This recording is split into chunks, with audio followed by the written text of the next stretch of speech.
The Doug Ford government will deliver the 2024 Ontario budget tomorrow, and it will include increased choice for Ontario drivers to lower their insurance premiums. Our Queen's Park Bureau Chief, Mike Crawley, broke that news, and Ontario's Finance Minister responded to a degree. We're always working on making things more convenient and providing more choice for auto drivers, drivers, but you won't be surprised. I'm not going to reveal what's in tomorrow's budget. Well, what else should we expect to hear from the Ford government tomorrow? The Power Panel is back on that. Rob Russo, Jamie Ellerton, Brad Levine, and Vandana Cotter. Jamie, there is this news of something to help people with the price of insurance. We've also seen reports that the cut they made to the gas tax that was supposed to expire in June is going to be extended until the end of the year. These are things that cost. These are things that probably don't get them closer to that balanced budget they promised a while back that they've now had to push off. Well, what do you make of where Ontario appears to be heading with this? Yeah, I suspect you're going to see kind of a mix of two things from the Ford government's budget tomorrow. One is going to be a continued investment of infrastructure and following through on the get it done slogan that they ran on and showing progress on transit and transportation projects that they've announced and spent a lot of political capital on to advance. And the other is on affordability, which is why I think you saw the pre-positioning with the gas tax announcement today. And on the insurance one, David, if it you read the tea leaves on this, if this might not actually cost the Treasury any money, and instead it's just allowing you to opt out of certain clauses of your insurance premiums to ultimately lower your bill and, of course, also lessen your coverage. And anyone who's ever shopped for insurance knows it's kind of like buying tickets for Ticketmaster. There's so many add-ons and fees that you don't really know what you got at the end of the process. And it is this era of increased affordability challenges. You can't turn around with some other company, some other fee, someone else reaching into your pocket and taking more out of it. And so I think the Ford government's trying to find a way to lessen that impact and do so creatively so that they can continue to get the Ontario budget on a path back to balance. No, you're right. I mean, there are regulatory changes you can make at the provincial level that affect that. But, you know, Vandana, I wonder, they also were hearing some indication they're going to try to crack down on auto theft. We just had that big summit here in Ottawa because Ontario's got a massive problem with this. But I wonder about the gas tax break. Doing this, even though inflation's starting to bend down, fuel prices are always kind of volatile. Is it just because of the political imperative on affordability, even though there are some warnings that this is the sort of thing that the provincial level that maybe is having that upward pressure on inflation? I think what they're trying to do with both the gas tax as well as auto insurance show is how they're trying to save Ontarians money. I think this is a political piece that they need to have. I think Doug Ford, is nervous. I think Bonnie Crombie makes him nervous. I think he wants to have a good showing on these by-elections. I think he really wants to show that, I'm here for the people. This affects your pocketbook issues, and I'm going to address them. And I don't think that balancing the budget is like a key priority in that scenario. I think right now people are looking at how they can relieve some of the pressure they're feeling on expenses. So whether it's good policy or not, I'm not sure, but I know that's going to help a lot of Ontarians. And when they hear about this, they'll feel pretty good about it. So, Brad, we've got the extension of the gas tax holiday here in Ontario at a time when the federal carbon price is set to increase on April 1. Is there some of that intersectional politics at play here to try to buttress against criticism over cost of living by sort of countering some of the increase from the federal policy, even though the rebate goes up with it? Yeah, I'm sure Pierre Poilievre does not like what either Ford or Wabkanu in Manitoba are doing with their lowering their gas. I found it fascinating. The extension is not a surprise, but this will not be the only extension here. You don't have something, I think, on December 31st expire and then all of a sudden, January 1 the tax will go up. I bet you, David, there will be another announcement sometime late in the fall, early December, that they'll extend the gas gas tax holiday yet again. Affordability is a huge issue. We've talked about the housing crisis. That is obviously a very major affordability challenge. But, people are still struggling. We've got, day-to-day costs are going up, particularly things like food, and other costs are going up. So if Ford can point to two things that millions of Ontarians do, that is insure their cars and obviously fill it up full of fuel, if he can save people money on those two things, it's that, how do you see the citizenry of Ontario? He sees them as drivers first and foremost because it's something people do almost every day outside of a small, group of people that live in the major centers.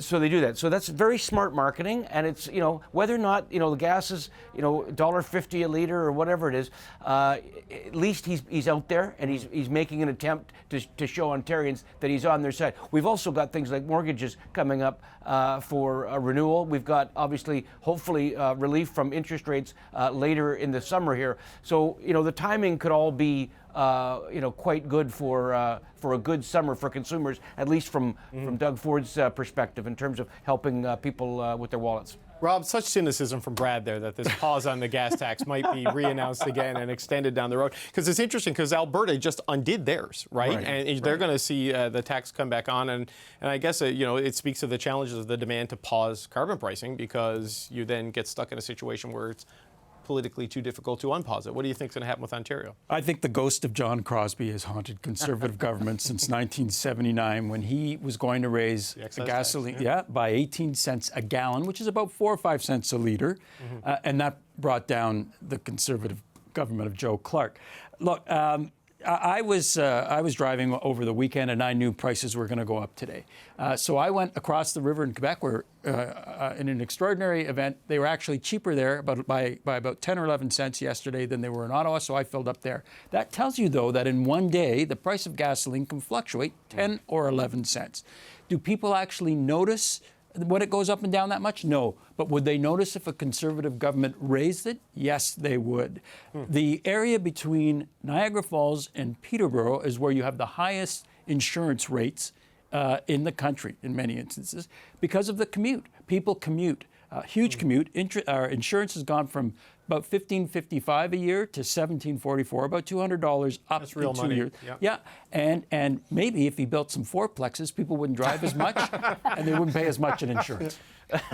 Yeah, Jamie, I don't know if we're going to see a fourplex fund in the budget tomorrow, but this comes a couple of weeks from now. We're going to see the federal budget. I just wonder, do you anticipate like a massive overlap in the priorities and the issues here? Because, going back to the conversation we had earlier in the show, there's $353 million in federal money that is due to expire at the end of this month because of the lack of sort of like commitment on some levels, from the Ford government here, at least, according to the federal government.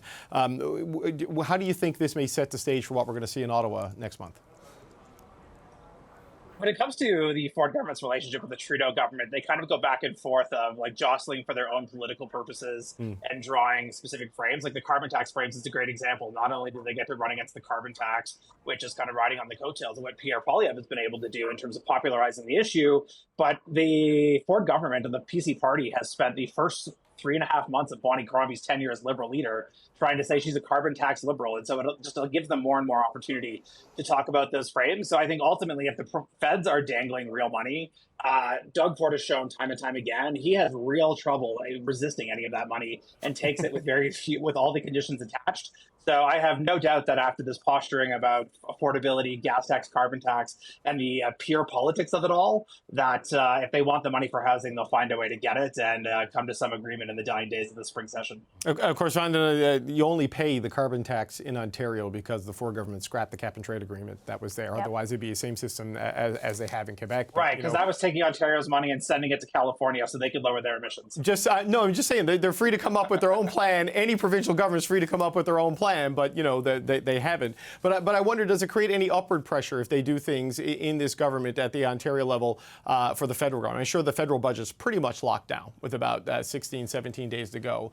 But if Ontario goes hard on affordability while the federal government's trying to find a way to rein in spending, right, to keep deficits at around 1% of GDP, does it have any impact on the federal thinking and national politics as it plays out in Ontario? I don't really think it's going to, David.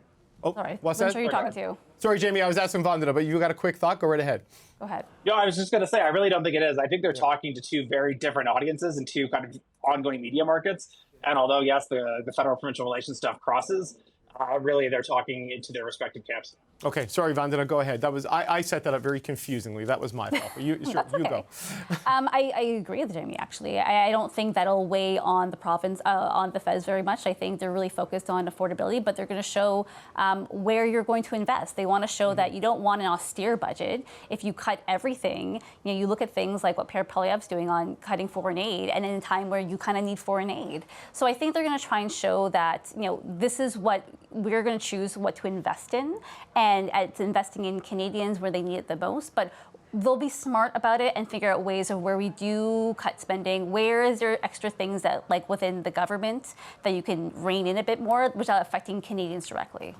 Right. So, Brad, I know from my conversations with people in the Ontario government, the focus is really about labor force development, right? That they think there's a lot of economic opportunity, that the demographic challenges sort of limit their ability to capitalize on it. They want to get more people trained up to work in the trades in particular, and invest in some of the big things like we saw with the nuclear refurbishment not that long ago. I mean, where do you think they go economically here beyond just the affordability stuff? How much of a factor do you think we're going to see in that from Ford? Yeah, no, I mean, the ability for the economy to respond is almost exclusively based on the labor market. And right now we have a monster shortage on skilled trades. And so while, there's a lot of money on the table from Ottawa, and I'm sure that the provincial government wants to, on their infrastructure, eventually you just run up to this challenge. And I think some of the Ford ministers are even kind of using that as a bit of a expectation lower in terms of even if we had all the money in the world for all of our infrastructure, we don't have the labor to build it. And so mixing, getting the right mix of for the immigration coming in is vital. The other thing, though, quickly I'll mention, David, and I think this is on the minds of a lot of parents in Ontario, and that is the state of our post-secondary education. It's obviously a big part of the training, but also in our university sector. We have a lot of universities who are in trouble right now with red ink, and I think some relief for our public post-secondary education system in this province. You can't match those skills, and you can't attract the world's best and brightest if you don't have a vibrant post-secondary education system. And right now, our system in Ontario is in need of a lot of attention. Yeah, Rob, that is an enormous challenge in the province, because they did come up with some extra money, but it's about half of what the Blue Ribbon panel said that they need. And the post-secondary sector now has to adjust to the loss of Bill 124, which had wage restraints, which allowed them to deal with some of these challenges. So there's a lot of competing challenges here. And I would add high schools as well are bursting at the seams, and teachers are having a very, very tough time. What's going to be interesting to watch in the budget tomorrow is if this trend of watching conservative governments become and embracing Keynesian economics continues. You saw it with Donald Trump, deep into debt, before we had an economic crisis. You're seeing it with other governments, conservative governments around the world, and with all governments, actually. Deficits are creeping up. I'll be interested in watching that number in a government that has pledged some fiscal restraint, whether or not they realize, because people are hurting. I think we heard Ford's ministers say over and over again, people are hurting, people are hurting, people are hurting, whether they trade that off for more spending. That's a really good point, because we saw big deficits in British Columbia, a big deficit in Quebec, I think $11 billion. When you break it down, and who knows where the biggest province in the country is going to go, because we know the federal budget is going to have a deficit of around $40 billion. Okay, gang, we got to leave it there. Thank you to the Power Panel, Vandana Cotter, Brad Levine, Jamie Ellerton, and Rob Russo. Thanks so much, gang. Thanks, David.